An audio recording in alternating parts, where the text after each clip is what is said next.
आज हम आए बैदा खास। देखिए यहाँ पर ये है आपके सामने क्रांति बालिका इंटर कॉलेज, और आप ये देखिए मंदिर है आपके सामने। ये बहुत प्राचीन मंदिर है, 200-250 साल पुराना है। आइए एक बार दिखाते हैं फिर आपको भगवान जी के दर्शन, हनुमान जी के। ये देखिए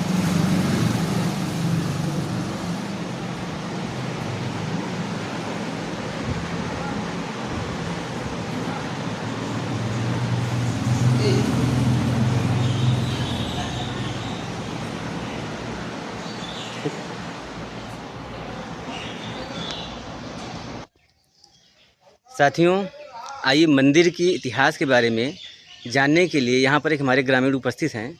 आइए उनसे जाना जाए इस मंदिर की प्राचीनता और मंदिर के बारे में जानने के लिए। आइए, आपका नाम? दयाशंकर मिश्रा। हाँ, तो आप क्या बताना चाहेंगे इस मंदिर के बारे में? मंदिर बहुत प्राचीन है और इसकी जो आस्था लोगों में है बहुत प्रबल है, इसीलिए इनको बोला जाता है इच्छा पूर्ति हनुमान जी मंदिर। जी हाँ। मतलब जो कामनाएं लोगों ने की है इनसे वो पूरा हुआ है। और इसका महत्व सबसे बड़ा इसलिए है कि मंदिर के डायरेक्ट पीछे पंचवटी पेड़ है, जिसमें बर, पाकर, पीपर, आम, महुआ 5 पेड़, एक जर में 5 पेड़ मतलब उपस्थित है। हाँ। इनका पूजा होता है, लोगों में आस्था प्रबल है। इसमें औरतें फेरा भी करती हैं। और ये मंदिर लगभग मेरे हिसाब से 300 साल पहले से है। 300 साल पहले से? 300 साल पहले से। तो मतलब ये मेरे जैसे दादा जो हैं उनको भी नहीं पता था किन लोगों ने ये मूर्ति स्थापना की है।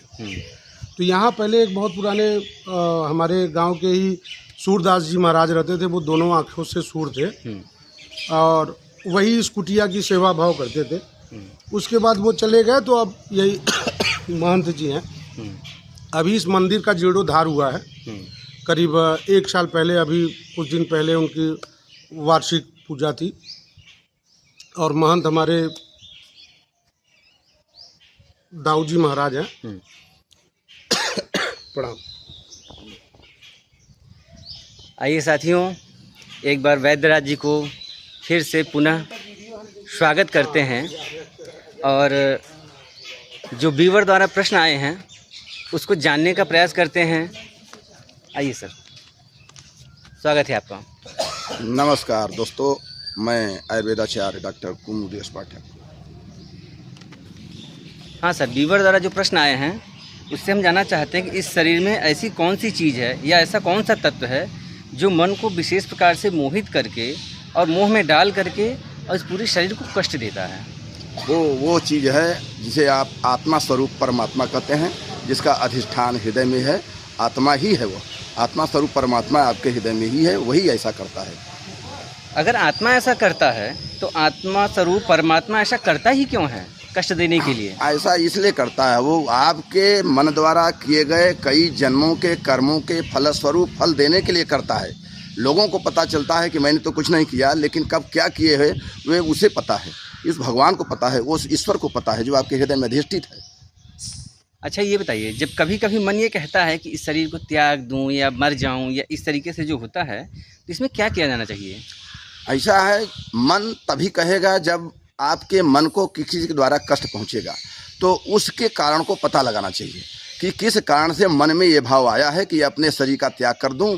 उस कारण का खोज करना चाहिए। आप जब खोजेंगे तो आपको पता चलेगा कि ये कारण हमारे भाई के द्वारा है, ये कारण हमारे पत्नी के द्वारा है, ये कारण हमारे मित्र के द्वारा है। तो उसके कारण को समझ करके जिसके कारण ये भाव शरीर में आया है उस कारण का परित्याग करना चाहिए।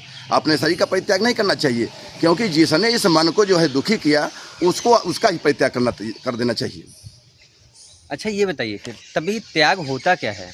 परित्याग का मतलब कि कोई जिंदा व्यक्ति है, उसके समक्ष आप उस जिंदे व्यक्ति को मुर्दा समझ करके उसके सामने जीवन जिए, वही परित्याग है। जिंदा को मुर्दा समझ लीजिए और उसके सामने अपना जीवन जिए, उसी को परित्याग कहिए। मतलब उसको मानना ही छोड़ दिया जाए? हाँ बिल्कुल, उसे मृतक समझ लीजिए कि वो बेकार है आपके लिए। आप उसे जान लीजिए कि जिंदा व्यक्ति मृतक के समान है, वो हमारे लिए मृतक है, और उसके सामने आप अपना जीवन जिए भगवान को आराध्य करके। अच्छा ये बताइए, जो ये मन होता है मनुष्य का, इसको जो है कंट्रोल कैसे किया जाए, या इस पर जो है मतलब क्या कहते हैं शासन कैसे किया जाए? मन में ऐसा है कि 3 बात होता है। वो मन के पास 3 बात क्या है, वो 3 तरह की बुद्धि है। मन के पास 3 तरह की बुद्धि है। वो 3 बुद्धि धी, धृति, स्मृति। धी, धृति, स्मृति का मतलब ये निश्चयात्मक बुद्धि को धी कहते हैं, धृति को धारणात्मक बुद्धि कहते हैं, स्मृति को स्मरणात्मक बुद्धि को कहते हैं। इन्हीं तीनों बुद्धि को विचार विमर्श करके जब आप काम करेंगे तो आप मन पर नियंत्रण कर ले जाएंगे। पर इन्हीं तीनों पर जब आप विचार करके कार्य नहीं करेंगे या इन तीनों का अवहेलना कर देंगे, जानबूझ के गलती करेंगे, तो उसे आयुर्वेद में प्रज्ञापराध कहते हैं और उसका कोई माफ़ी नहीं है आयुर्वेद में। उसके लिए लिखा कि धी, धीति, स्मृति विभ्रष्ट कर्म यत कुरुते अशुभम प्रज्ञापराधम तम विज्ञात सर्वदोष प्रकोपणम।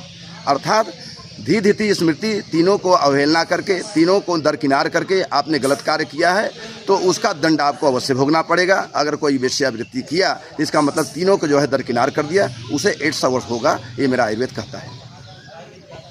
मतलब जो मन ना कहे उसे करना नहीं चाहिए? बिल्कुल नहीं करना चाहिए। मन से विचार विमर्श करके ही कार्य करना चाहिए। अगर मन के विचार विमर्श से आप कार्य करेंगे तो मन पर नियंत्रण होगा और मन द्वारा कोई गलत कर्म नहीं होगा। अब जैसे होता है कि मन कहता है नहीं इसको कर ही लिया जाए, हाँ, वही प्रज्ञापराध हो रहा है। तो मन तो कह रहा है करने के लिए, करना तो पड़ेगा, करते भी लोग हैं।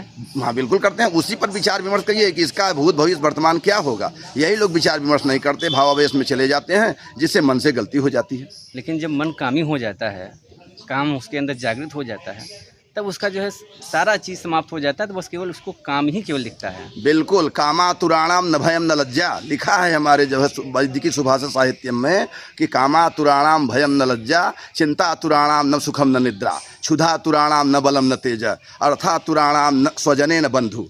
तो ये सब चीज़ जब आतुरता को आ जाता है तो गलती तो वहाँ हो ही जाएगा। आतुरता को त्याग करके संत बनना पड़ेगा, विचार विमर्श करके